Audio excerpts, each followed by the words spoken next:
you. Okay. Dan's not here yet, so Tom Umberg is just going to start the meeting, go through the Pledge of Allegiance, and then go through the minutes of last meeting. Okay, now we'll stand up, but I apologize, we don't have a slide. And then we'll have a closed session. So we're just going to go ahead and proceed. So in a couple, I'm going to have someone come in here and turn on a mic, and then you'll be live in the main room. So it'll be a second. Okay, so what we're going to do is we'll open the meeting, Pledge of Allegiance, we'll have public comment, and then we're going into closed session. Is that what we're doing? Yes, we'll do public comment, and then there's not many people here. If we get through that and Dan's not here, we'll go through agenda item 1, approval of the minutes from last meeting, and then we'll go into closed session. Okay, this is Jim Hartnett. We also do not have yet any member of the public. Okay. We do. And we do not in Orange County either. We do have members from the public here along with Supervisor. And this is Tom Umberg in Sacramento. Can everyone hear me in Fresno, Orange County, and in Redwood City? Apparently so. So I see Chair Richard coming in. I was about to stage a coup, but he has just entered the room. So as Chair Richard enters, if we could rise for the Pledge of Allegiance. All right. Ready, begin. I pledge allegiance to the flag of the United States of America and to the republic for which it stands, one nation, under God, indivisible, with liberty and justice for all. All right. So let me ask Commissioner Schenck if they're treating her okay in Orange County. Uh-oh. No response. We can't hear. Oh, you? Mr. Umberg, this is Jim Hartnett. I think you need to get closer to the microphone. All right. How about now? This is Tom Umberg in Sacramento. It still needs to be closer if you can. Well, I'm right on top of the microphone, so. Okay, well that's better. Thank you. All right. Well, all right. Maybe turn up the volume there. So, all right. Commissioner Schenck, are they treating you okay in Orange County? Yes. All right. All right. Well, I'll turn it over to Chair Richard. Good morning. Thank you very much, Mr. Umberg. I apologize for being a few minutes late, but I appreciate your picking up the slack. And we will. Let me just do a sound check off of my microphone. Mr. Hartnett in Redwood City? Yes, we can hear you. Okay. And Vice Chair Schenck in Costa Mesa? Yes, we can hear you. Great. Okay. First item up is the... I'm sorry, Tom Richards in Fresno. Okay. So the first thing is we'll ask the Secretary to please take the roll. Vice Chair Schenck? Here. Vice Chair Richards? Here. Mr. Umberg? Here. Mr. Hartnett? Here. Mr. Rossi? Here. Chairman Richard? Here. Okay. The first item we have is the approval of minutes from the last... I had put the comment cards on top of that item. I'm sorry. Okay, the first item we have is public comment, and let me just go around the state, and we have 3 comment cards here, which we'll take in order in just a moment. Ms. Schenck and Vice Chair Schenck in Costa Mesa, do you have members of the public who wish to speak? No, we do not. Mr. Hartnett in Redwood City, do you have members of the public who wish to speak? No, we do not. Vice Chair Richards in Fresno, do you have members of the public who wish to speak? Yes, we do, Mr. Chairman, we have 5. ask you then, we'll start, we have 3 here and 5 in Fresno, so why don't you start with one of the speakers in Fresno. We'll do 2 there, and then we'll take the ones here. All right, Mr. Chairman, in Fresno, we have, to begin with, we have Supervisor Henry Correa. Okay. Good morning, Supervisor. Just wanted to say, wish you all a happy Easter. Glad to be here with you all today. Thank you. Were you able to hear that, Mr. Chairman? We were. We appreciate his good wishes for a happy Easter holiday. All right, in Fresno, we'll start with Mr. John Young. Mr. Young, if you can come over here to be helpful for everybody to hear you. All I have is a question on some more specific info on the route between Bakersfield and Fresno, and from Bakersfield to Lancaster. And I brought the map there, and I made it suggestions so that you don't have to go to that street. And maybe you can tell me a good or a bad reason why my suggestion to go from Bakersfield toward Arlington, curve around clockwise and go up the north side of the mountains between LA and Bakersfield to Quebec and up to Quebec, then go east to Lancaster. That's what you don't have to find the time out to do that way. And you don't get in the way of the freight trains. So that's all I need. I'll get an answer. All right, thank you, Mr. Young.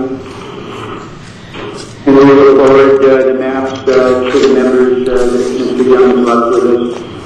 Next in Fresno is Maureen Facuda. If you wouldn't mind coming up there, I'm sorry, if you come down the table, it's easier to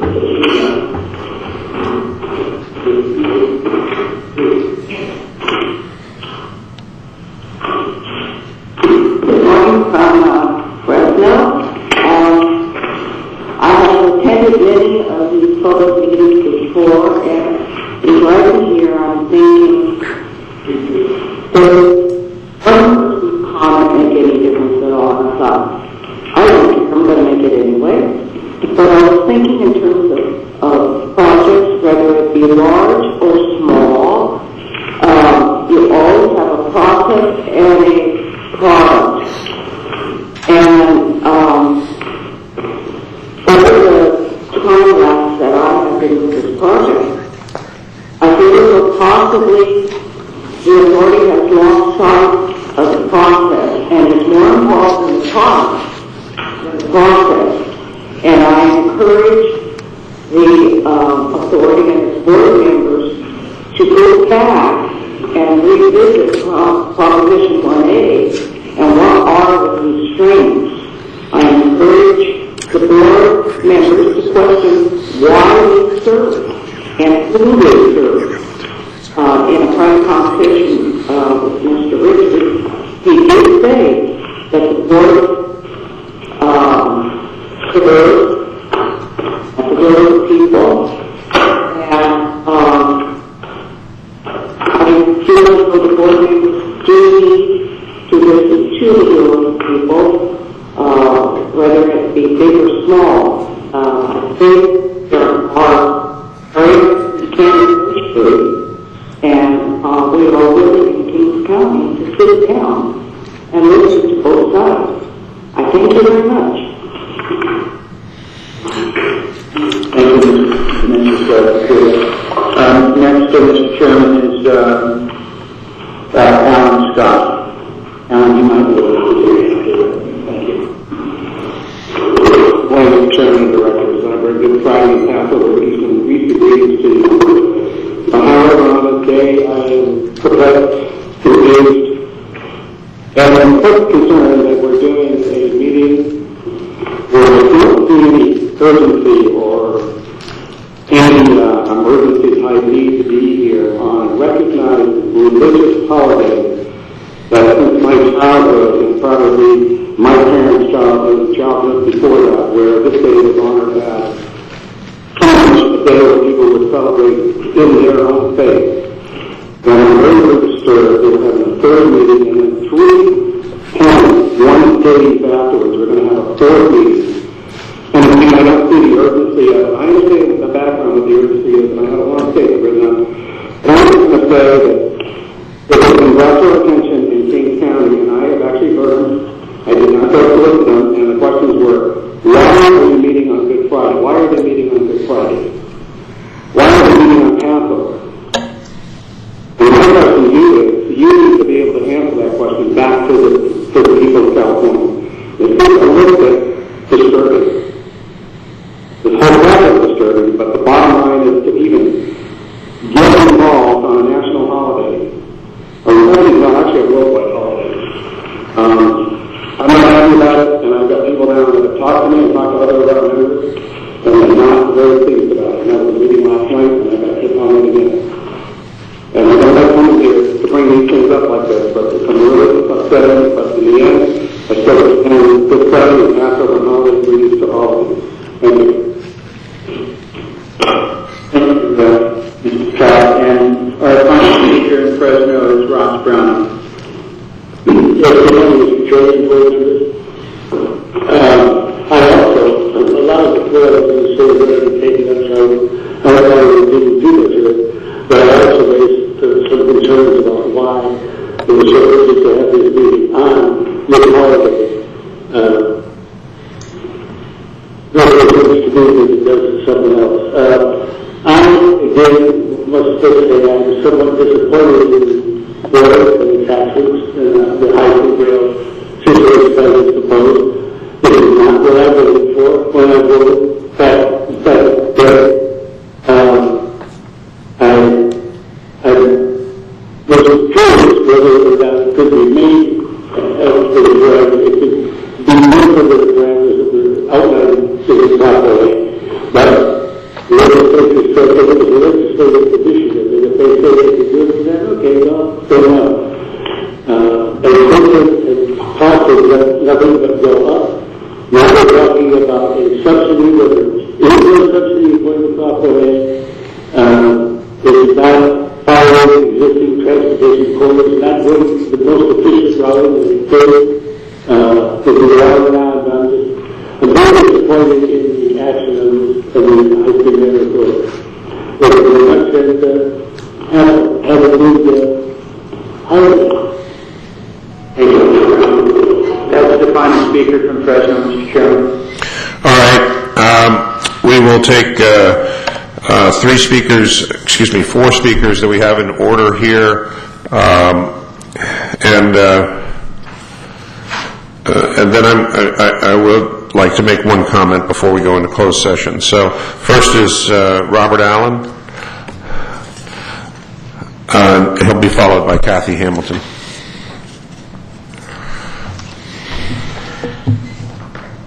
I have given you repeatedly a comment that the blended rail is unsafe, hazardous, dangerous, and I hear nothing in comment from, or even inquiry from the staff or the board itself. There are several reasons it's hazardous. With operating on the commute tracks, there are 43 grade crossings.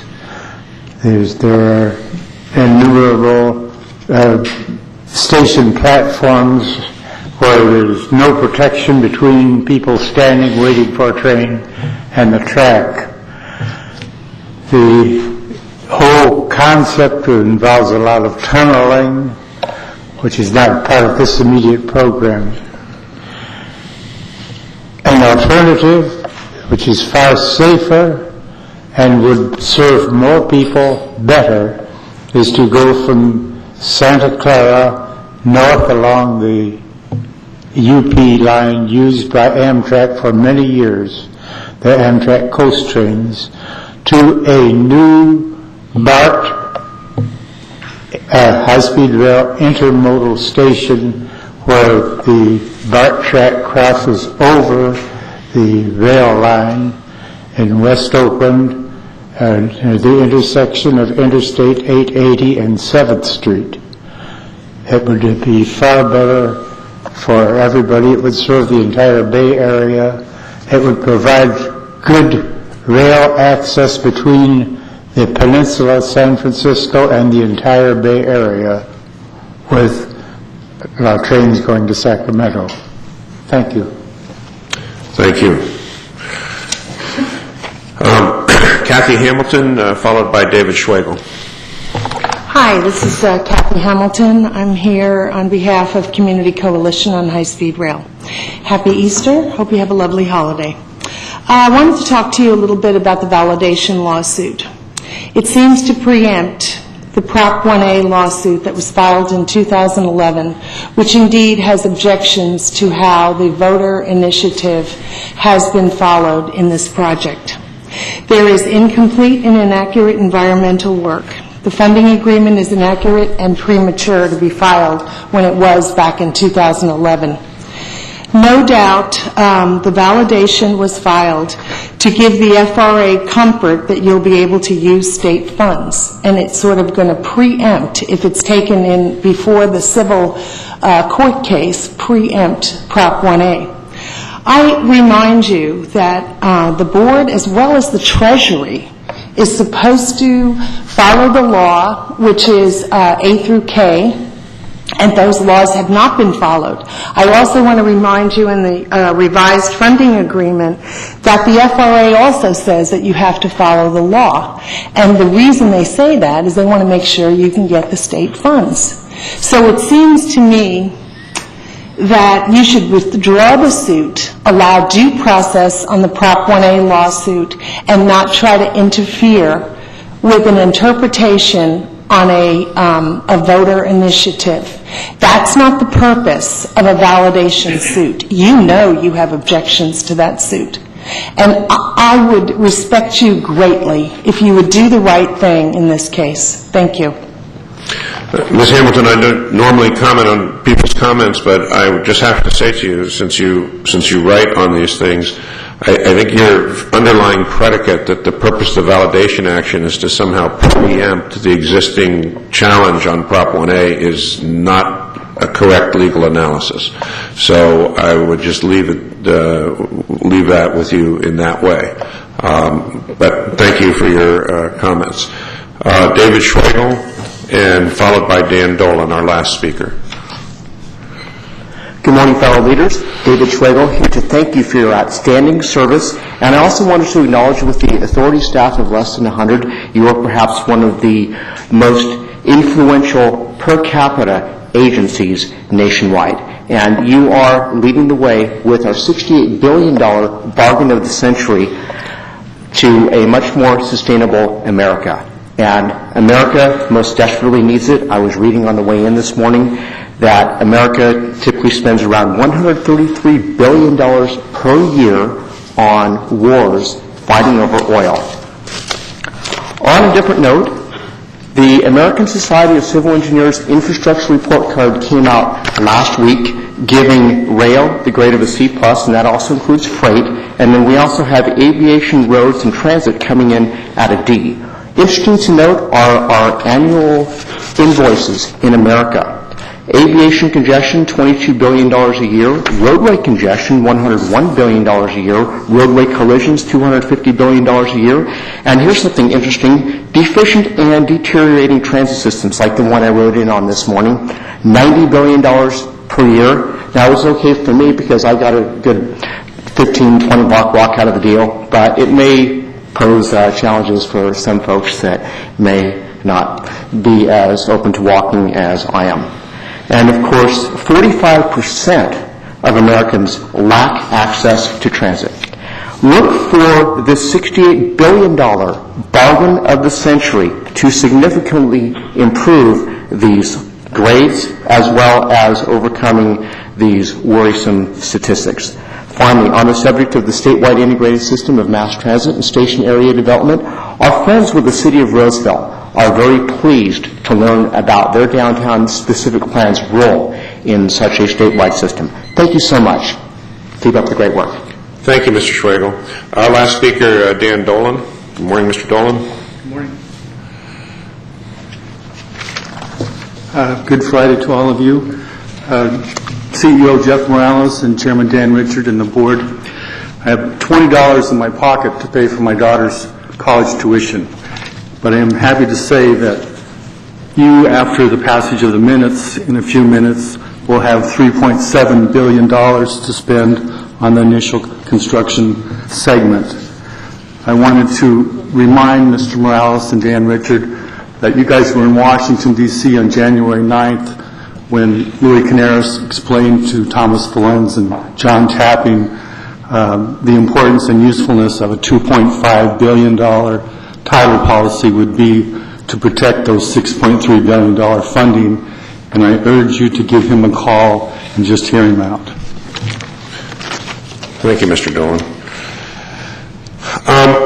That concludes our public comment period. I'd like to just make one brief comment about today's special board meeting. I certainly do understand the comments that people made about a meeting today, which is a sacred day for many people. It is not an official state holiday, and we were informed that even though the Bond Act provides that the $950 million of interconnectivity funds that were inherent in Proposition 1A are to be distributed by the California Transportation Commission. It is their province to decide how that money is spent. In fact, the mechanical process of seeking to have the money authorized and moved into the realm of the treasurer who would issue the bonds has to start with this body. And it further turned out that there are a number of critical interconnection projects, which again were sponsored by the California Transportation Commission, that are moving forward and need to move into the bond sale process. And so we were asked to accelerate our efforts to authorize or request the authorization of those dollars so that there'd be no disruption in important, needed local projects which have a connectivity relationship with high-speed rail but are not the high-speed rail project themselves. That was why it was requested that we meet today to process this request. So I wanted to give people that context so they would understand.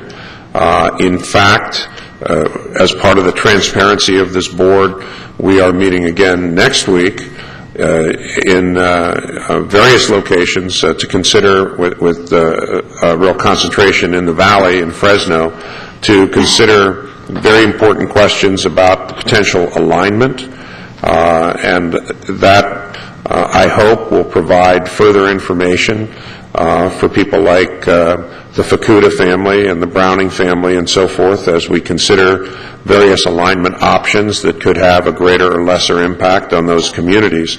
And we intend to have a very full meeting there with presentations by staff and participation by the public.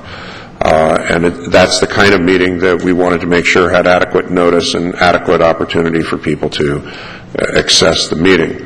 So I wanted to put today's proceeding in context in terms of what it is, and also in relation to upcoming proceedings of the board. So with that, the board will now enter into closed session. Mr. Chair, this is Jim Hartnett. I may have missed it, but did we approve the minutes? I don't think so. No, we have not. That same question here. I move the minutes. I'll second. It was moved by Mr. Hartnett, seconded by Mr. Umberg. Will the Secretary please call the roll? Vice Chair Schenk.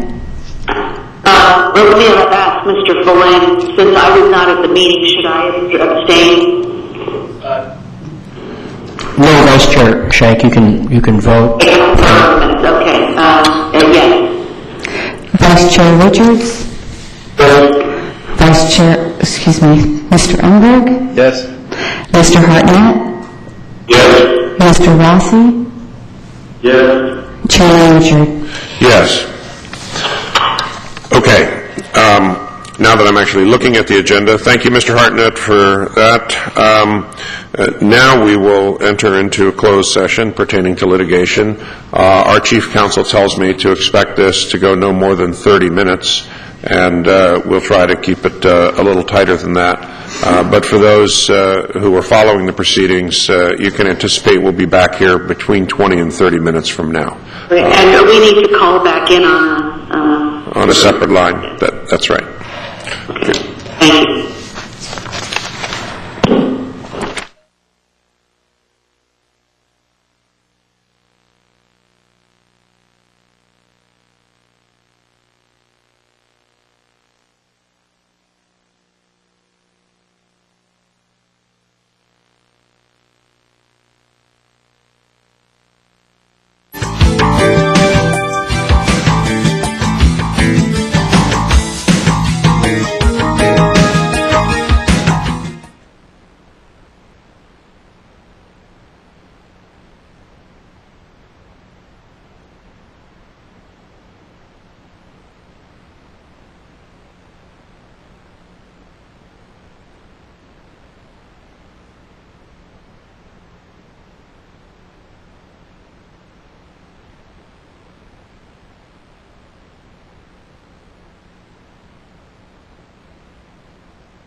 This is Jim Hartnett and Mike Rossi. And this is Lynn Shank. We're on board in Fresno. Okay, and I'm sorry, did we hear from Costa Mesa? Are they? Yeah, they're on. Okay, so everybody is back with us. We're back in open session. We have no items to report from the closed session. The next item on our agenda is item 3, consideration of a request to the High-Speed Passenger Train Finance Committee to approve resolutions relating to the issuance of bonds and commercial paper notes, as indicated on the agenda. Mr. Falens, would you like to present this item? Yes, Chairman Richard and board members. This is a request to the board to authorize the issuance, to ask the Finance Committee to authorize the issuance of bonds and commercial papers for the connectivity piece of the bond proceeds in the amount of $810,235,000. All right. And as I indicated before, this is for the connectivity projects, and I think at this point everybody knows what those are, and they were approved last summer by the California Transportation Commission. Are there any questions of members with respect to this item? I don't have any questions, Mr. Chairman, but I would make a motion for approval. All right, I was just going to call for a motion. It's been moved by Vice Chair Richards. Is there a second? Seconded by Board Member Rossi. Okay, moved by Vice Chair Richards, seconded by Board Member Rossi. Will the Secretary please call the roll? Vice Chair Shank. I'm sorry, Lynn, we got feedback. If the Vice Chair could again express her position on this? Yes. Thank you. Vice Chair Richards. Mr. Oberg. Aye. Mr. Hartnett. Yes. Mr. Rossi. Chairman Richard. Aye. All right. With that, the matter passes, and that resolution will be conveyed to the appropriate bodies. Seeing no other matters to come before the board at this point, we will be, excuse me one second, our CEO has an issue. I may just want to clarify that at the next meeting there will be public comment at all locations. Right. Our CEO, Mr. Morales, very appropriately asked me to clarify that at our next public meeting, which is next Thursday, April 4th, there will be an opportunity for public comment at all of the locations that have been noticed with the notice for that meeting. So with that, I'd like to adjourn this meeting, wish everybody a happy holiday. Thank you.